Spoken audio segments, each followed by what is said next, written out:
Tatlong araw na lang, opisyal na magbubukas ang NCAA Season 101.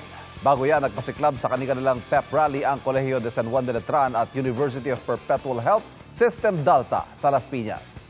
Nakatutok si Martin Javier.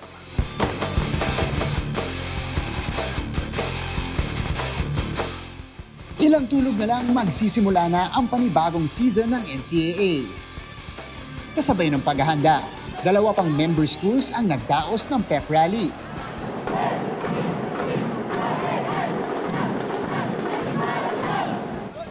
Festive ang pep rally ng Colegio de San Juan de Letran. Big boost daw ang pep rally na ito para sa Knights na unang sasabak sa basketball tournament.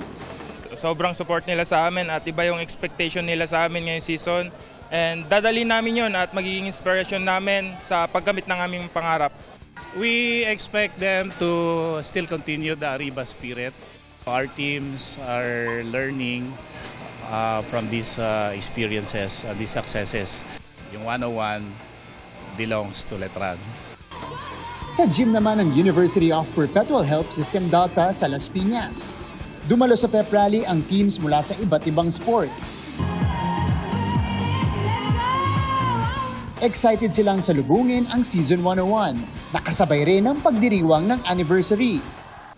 There's a saying that everything you touch will turn into gold. So this year, as we celebrate our 50th anniversary, I believe our players are ready to go for the gold. Confident but not too confident. Ano lang, nasa level lang kami na game at a time. Tsaka sobrang excited kasi madaming pumasok from juniors. Para sa GMA Integrated News, ako si Martin Javier, nakatutok 24 oras.